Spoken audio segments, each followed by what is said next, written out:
It's a real chat. Everything about it is real. There's nothing scripted. Just a chance to offer you some thoughts, take your questions, and, as it were, enjoy each other. And I think about the opening topic each week. And by the way, I do have to mention, for those of you who've missed, I guess, the last 8 or so, I have been forbidden to have my cigar, which I had the first 40 or so chats, because Facebook feels that it corrupts the youth. So we could not promote it on Facebook. And I have offered my thoughts on that, on how much less free a country we live in than when I was a kid. It's a very sad thing to me, because it was a big part of the chat. It gave it a real informal sense, and a sense of the real, and my relaxation. But it is what it is. I'm just noting it. Given the Thanksgiving period that we're in, I thought I would talk to you about what could arguably be my favorite subject. Oh, let's put it this way. I don't have a more favorite subject. There may be subjects tied for first place. This would certainly be one of them. And that is gratitude. Gratitude is so important that I am about to offer you a thought that, if you take it seriously, is completely life-changing. Here it goes. The mother of happiness is gratitude, and the mother of goodness is gratitude. In fact, that in many ways is what links happiness with goodness. So if you have happiness here and goodness here, and they go up, there's like an Olympic ring that attaches the two at this point of gratitude. It's so powerful, gratitude, that it is not possible to be happy if you are not grateful, and it is not possible to be a good person if you are not grateful. That cannot be said about any other thing with regard to both happiness and goodness. There are other important aspects to goodness and to happiness, but nothing is this link. That's how important it is. And we not only don't live in an age that inspires people, especially young people, but not just young people, to be grateful. It inspires ingratitude. This is a first in American history, maybe even in some ways world history, where a generation is being raised to be ungrateful. This is astonishing. It is therefore, it guarantees, and I mean it guarantees that a lot of people will not be kind and a lot of people will not be happy. What's an example? I'll go back to gratitude in a moment. What is an example of being raised to be ungrateful? Well, the way in which Americans are taught about America. There's no reason to be grateful to be an American. Why would you be grateful to be something that not only is no better than any other thing, but in fact is filled with racism and sexism and oppression and homophobia and xenophobia? Why would you be happy to be an American? Oof. Especially if you are a woman or a black or a Latino or an Asian. Did I miss anybody? Oh, or gay? Oh my God, you just are oppressed. When I speak at colleges and some member of one of those groups gets up at a microphone and says, "Are you saying that we are, my group, whatever it might be, we women are not oppressed?" I say, not oppressed? You're the luckiest women in the history of femaledom. What, are you kidding? You got to be joking. Oppressed? Women in America are oppressed? What the hell is wrong with you? What did you do, go to college? And then I realize I'm at a college. You have to learn. See, this is the amazing thing. You have to learn to be grateful, but in some cases you have to learn to be ungrateful. That's the irony here. We are teaching young people to be miserable, literally miserable in both senses, misery and not nice. No one who is ungrateful is nice. It's not possible. Just as gratitude is the mother of goodness and happiness, ingratitude is the mother of cruelty and sadness. It actually angers me, as you could tell. I do. I'm upset by it. I walk around every day. I can't believe how lucky I am. Of course, there's an answer that our misery-making left will say, well, of course, you're white. Well, then, if being white would guarantee you happiness and gratitude, why are white males, supposedly the one group that is not oppressed, why they have the highest percentage of suicides in the United States? Wonder why.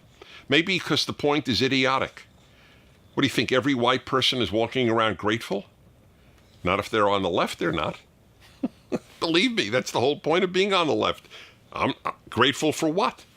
Their health? That's good. That's good. By the way, that's a start. I know how bad the human condition is. I know it because I'm a Jew, and that's one reason. It's not the only reason. You don't have to be a Jew to know how bad the human condition is, but it's certainly one of them. I grew up after the Holocaust, but I knew damn well about it. I went to synagogue with Holocaust survivors, people with tattoos, the numbers the Nazis tattooed on their arms. They were common sights in my synagogue growing up in New York. And what these people, most of these people lost virtually every relative. Spouses, children, parents, cousins, brothers, sisters, gassed, shot, tortured, raped, murdered in every other way. I'm well aware of how bad the world is. You don't have to be a Jew, as I said, to know how bad it is, but it comes with the territory, at least the way the time that I grew up and the awareness of the Holocaust. But I mean, you got to be pretty ignorant to not know how bad it is in much of human history and in the world today in so many places. And then you're not grateful to be an American? Or, by the way, many of you listen all over the world. A lot of you should be grateful in many of your countries. Not just Americans should be grateful. I'm speaking as an American because I'm an American. I mean, I don't know wherever you might be watching, whatever country you might be, I don't know if they're teaching you to be ungrateful like people are being taught in the United States. So I can speak about the country I know best, the United States of America. If you are any of the groups I mentioned, you are very, very lucky to be in this country. Gay, Hispanic, Asian, female, black. Very, very lucky. And if you see yourself as oppressed, I condemn those who taught you that drivel, that destructive nonsense, and you are letting yourself be condemned to a life of anger and misery and by the way, meanness. Because if you aren't grateful, if you're ungrateful, you will act it out. It is inevitable. That's why I said gratitude is the mother of goodness. Ingratitude is the mother of non-goodness. You know why the Germans elected Hitler? Because they were so resentful of being oppressed. They were so ungrateful for their situation. Oh, the Versailles Treaty, what it did to us. Because they saw themselves as victims. Anyone who sees him or herself as a victim is by definition an ungrateful human being. Nobody is grateful for being a victim. Right? Right. That's definitional. So being taught that you are a victim ensures you will have a miserable life. It ensures it. So this is a pretty important subject, gratitude. And it doesn't come naturally, gratitude. It just doesn't. That's why good parents say to their kids, I would love to know the number. Nobody knows the number, but I bet you the average parent has said to their child or their children more than 10,000 times, say thank you. I'm sure it's in the vicinity of 10,000. Now, why is that? Why wouldn't telling your child once say thank you if someone has done something good to you? Why wouldn't that suffice? Because we're not naturally grateful. Human nature, being pretty not so good, is not naturally grateful. You've got to learn gratitude. Isn't that amazing? You have to learn gratitude. You have to learn almost everything good. You don't have to learn ingratitude. Ingratitude comes naturally. But gratitude has to be learned, and it has to be renewed. You have to keep the gratitude. If somebody does something very kind to you or for you, you are grateful, and you may be grateful even for 24 hours. But after a week, that's why my favorite book, because it teaches wisdom, and without wisdom, you have no chance at a good life, is the Bible. And there's this terrific story, of course, the Hebrews, Israelites, they're enslaved in Egypt. They're taken out of Egypt to be free people. And the first thing they do after attaining freedom is complain. That's basically much of what the middle of the first 5 books of the Bible is about. The Hebrews, Israelites, Jews, whatever term you wish to use, complaining about their situation. In fact, to the point where at one point they said, we want to go back to Egypt. At least we had good meat there. You rather be a slave with meat than a free person with manna? That's something, which proves another thing. People don't yearn for freedom. That's a common misconception. We don't yearn for much that's good. Everything good is a value. Values need to be learned. And gratitude is a value. So you should think right now, whom are you grateful to? Be an interesting question. Right this moment, think, whom are you grateful to? What are you grateful to? You may not have a big list, which is pretty unfortunate. So gratitude has to be fostered. And you have to remember who did you something good. You can't let it become, what have you done for me lately? That's a big deal. That's how people's attitude towards God. That's the case in the book of Exodus. They, basically, you did all these miracles to get us out of Egypt, but what have you done for me in the past week? Nothing. That's human nature. That's why I love the Bible. It's brilliant. I have always cultivated gratitude, and it's one of the reasons I'm a happy guy. And I even might offer the possibility, maybe I'm a nice guy. It's gratitude that's the secret. When people have done me something good, I remember it forever. I make sure to remember it forever. I got a letter. It's one of the great teachers of my life has been being a public figure for almost all my adult life. And I have gotten mail for decades from people. I read a lot of it, can't respond to all of it, can't even read all of it, but I read a lot of it. So here is an email I got this past week. Somebody wrote me, I think from Ohio. A woman wrote to me and said, I have been listening to you for over 20 years, and now I will not listen to you anymore. I get that type of letter regularly. I mean, I don't want to exaggerate in any way. It's not every single day, but I get it regularly. I used to enjoy you. I can no longer listen to you. What happens? I mean, first of all, if she was telling the truth that she's listened to me for 20 years, I think I have earned her gratitude. Is that fair? Unless she's a masochist, why would she listen to me for 20 years unless she was benefiting from hearing me, right? Right. Okay. So why is she not? She found out that somebody inquired about my giving a speech. They were told by my staff that I charge a fee for speaking, and she now no longer will listen to me. Now, the whole thing is so interesting. I what does she think, that I can only speak for free? I give a lot of free speeches, but obviously for me to go to Ohio means, let's say my speech is on Wednesday. So I have to leave on Tuesday and then broadcast from Ohio on Wednesday, then give my speech Wednesday night, then broadcast on Thursday, noon to 3 Eastern time, and then make a late flight back on Thursday. So I am gone Tuesday and Wednesday and Thursday to give one talk in Ohio. So I should leave my home for 3 days for nothing. Otherwise, I am unworthy of being listened to. Now, my point, and I'm being so open with you about the letter and about my life because it's such a good example.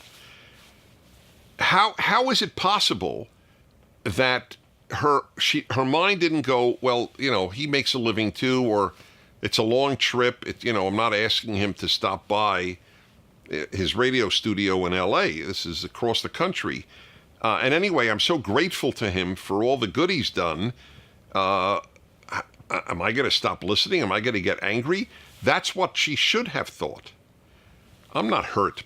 Believe me, none of this stuff hurts me. I'm telling you the story because the woman was incapable of weighing all the good that I have done, in her view, over 20 years, according to her email. And then it's all over. People do that all the time. What have you done for me today? Or did you disappoint me today? Everybody disappoints everybody. Hello? This is a rule of life. Everyone in your life will disappoint you on occasion. It is inevitable. Even your dog will disappoint you. And that's saying something, because they're pretty consistent. So when they do disappoint you, what will you do? Excuse me. Will you say, oh, that's it? All the wonderful things this person has done for me in all of our years together matter not at all, because today she or he disappointed me. You will remain friendless, and not to mention have no more marriage if it's your spouse you're talking about. All of this, the antidote is gratitude. And then you could say, okay, so in light of that, I have disappointed my friends, I have no doubt, and my friends have disappointed me, and I love them. If there is a disappointment, I just chalk it up to the fact that even my friends are human beings. Humans are frail. Humans have flaws. Even my wonderful, wonderful, wonderful friends, and even I. And so what I do is I balance it with, oh my God, I'm so grateful to them. Their friendship over these years has meant so much to me. That's the power of gratitude. You don't have it, you're a loser. You are literally you lose at life. And we are cultivating ingratitude in the United States. See yourself as a victim. You're a member of a victim group. Woe unto me, poor me, poor me. It is poor you, because you're going to lead a miserable life. Everything good is a value. If you rely on your human nature to guide you, you're screwed. And I'm using a stronger word. Well, it's not, there's a stronger word than that, but I can't use it. Okay? That's how important it is. But you've got to cultivate it as a value. You have to understand how important it is. You can't rely on, well, I feel grateful. It doesn't matter you feel grateful. You have to be grateful. I don't care how you feel. You've got to be grateful. You have to express gratitude. Who have you thanked lately? It's a good question. Who have you thanked lately? So there it is, gratitude. There are parents who tell me that every night, if they have dinner every night with their kids, they have them say something they are grateful for that happened that day. Those kids are very, very lucky. At least try to do it once a year on Thanksgiving. What are you grateful for? Be an interesting discussion around the table. And if your ingratitude outweighs your gratitude, you're not a nice person. Now, you may not want to be a good person, but I'll bet you want to be a happy person. But you can't be that either if ingratitude outweighs gratitude. Okie dokie. It is time for your questions. All right. Whoa, okay. Herman, 16 years old, Iceland. A Prager Force member in Iceland. I had a great time visiting Iceland. Just want you to know. Would you like to give, by the way, it's the most secular country in the world, if I'm not mistaken. And it's an interesting question what effect that will have on the Icelandic people. Would you like to give a lecture on liberty in Iceland if offered? I would love to come back. Does that answer you? Maria, 16, in Peru. Also, Prager Force in Peru. Hi, Maria. Hi, Dennis. Hi. I find it very difficult to argue about abortion because most of the most compelling arguments I've heard can't be used in my country's context. For example, Ben Shapiro says becoming pregnant because of rape is not common at all. But here, it's not rare, especially in the poorest parts of the country. The youngest girl to ever give birth is Peruvian. I think she was 9. What an interesting little factoid. By the way, there is a lot of rape in Latin America, and I know that, and there were a lot of great people in Latin America. That's a given. I've been to most Latin American countries. I love going there. But to deny that this is true doesn't help anybody. It helps the left with its myth that all cultures are identical.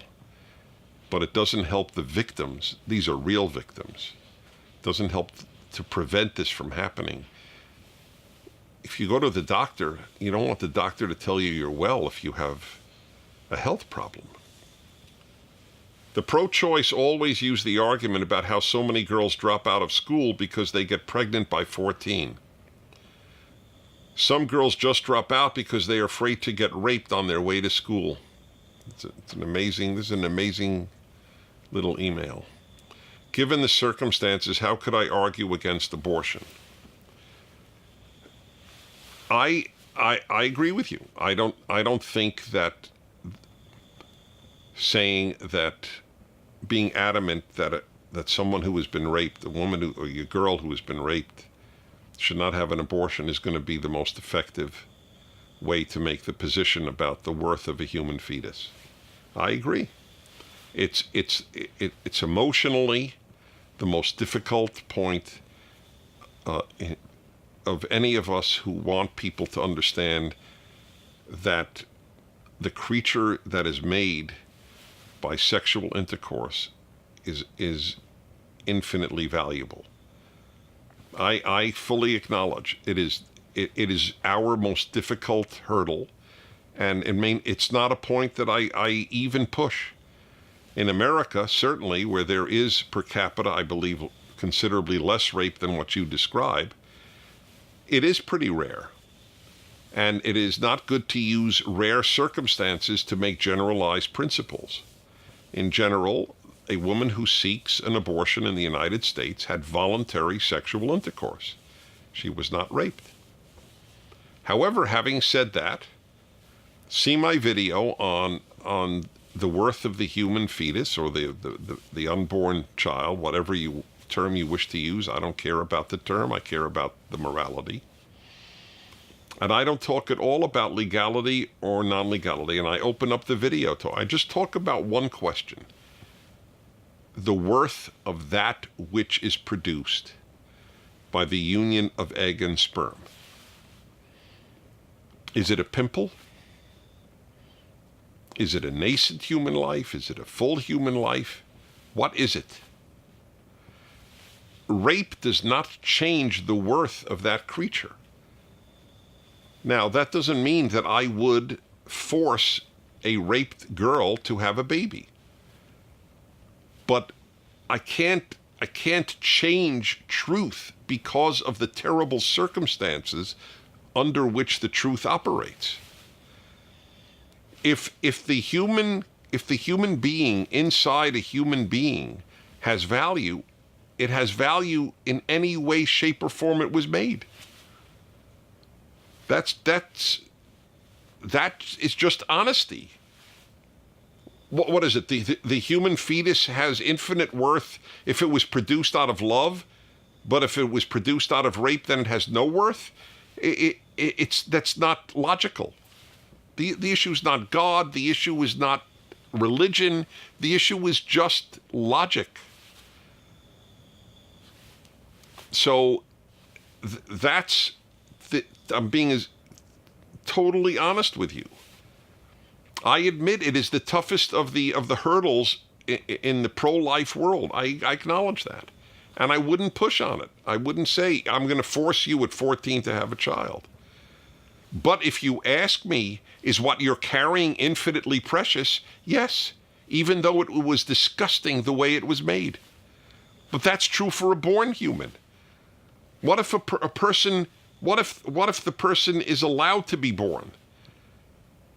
Would you say that a 10-day-old that was produced by rape is less valuable than a 10-day-old that was not produced by rape? Of course not. So why does it change depending on the date? That's the honest, logical, moral, even atheist answer. I have not invoked God. I'm sorry, and I'm sorry that these situations are so common where you live. By the way, there are so many people in the first world, especially the United States, who would like to adopt babies, newborns in particular, that maybe there just ought to be a way to say to this poor girl, you know, we're not forcing you to give birth, but we would like you to know what the preciousness of what you're carrying, and that you could make some wonderful husband and wife unbelievably happy and give that child happiness by offering the child for adoption. One of my children is adopted. There is zero difference between a biological child and an adopted child. Zero. Okay, just a thought. Jacob, 18, California, also Prager Force. Nice. Which president do you think had the biggest impact and why? Franklin Pierce. I'm kidding. I just wanted to see how you'd react. Because most of you are thinking, Franklin Pierce, who's he? And this is no knock on Franklin Pierce. He's not well known. I just took an obscure president and thought I would say something silly. It's generally considered between Washington and Lincoln. A great case could be made for either one. Washington is really the father of America.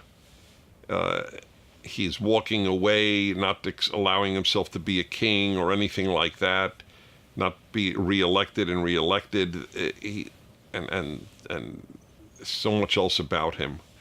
And of course, Lincoln was just a giant in the way he ultimately won the Civil War and then tried to put the Union back together again.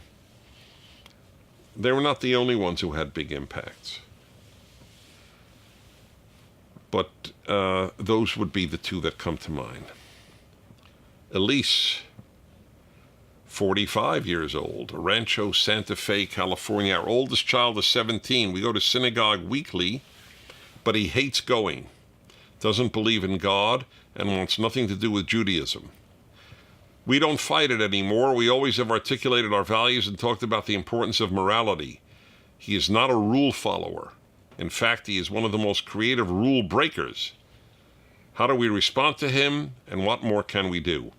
Your son sounds exactly like me. I hated going to synagogue, and I was bored out of my mind. So I get it. I understand the issue. It's a very tough, there's no perfect answer to this. I don't like forcing religion, but on the other hand, I don't like not forcing religion. Because you force school. What if your kid said, I can't stand school? He's in high school, I assume, at 17. Mom and Dad, I can't stand school. I don't want to go to school. Now, you would say, I'm sorry, there's no choice. Now, why is there no choice about school, but there is choice about synagogue? Because we think school's more important. We're not afraid that if we force them to go to school, they'll hate learning. Why are we afraid if we force them to go to church or synagogue, they'll hate God or religion? I don't know. Maybe there is a good reason, but I don't know what it is. I was forced to go, and I couldn't stand it, just like your son, and I ended up going my whole adult life to this day. Because as an adult, I came to realize how important it was. Now, there may be a good argument. Maybe there's a compromise every other week, or I don't know what to say. What else do you do on the Sabbath? Is it a general loving and warm religious environment, or isn't it? I don't know what else is coerced, but I was a rule breaker too, and I totally identify with it. If I could speak to him, I would explain to him the importance of all these things. At 17, everybody's an atheist. Let's be honest. I mean, I'm overstating it. There are believers, but it's totally natural, and I'm not putting it down. That's why you have to answer it. Make it clear that if there isn't a God who said, do not murder, murder isn't wrong. I know it'll drive him crazy, and he'll scream and fight, but you have logic on your side. Who says murder is wrong if there is no God? The state? Your conscience? So what? Anyway, we've done videos and books on that, and good luck. Jacoby 13, Holiday, Florida. What's your favorite type of cheese? Certainly do get a variety of questions, I'll acknowledge that. Actually, sheep cheese. What else can I say? I love it. I love most cheese. I don't like the smelly French cheeses, I admit that. A little too strong. But I love cheese. There are not many people who don't love cheese. I think that's fair to say. But if you haven't tried sheep cheese, it's special. Thank you. What's our time, folks? 33. Oh, all right. Then let's keep these for next week. It's good to end on sheep cheese. It was when I took speaking, they said, try to end every talk with something about cheese. And it worked out. It just worked out perfectly today. Hey, it's great to be with you. And keep those emails coming in. Let friends know about this.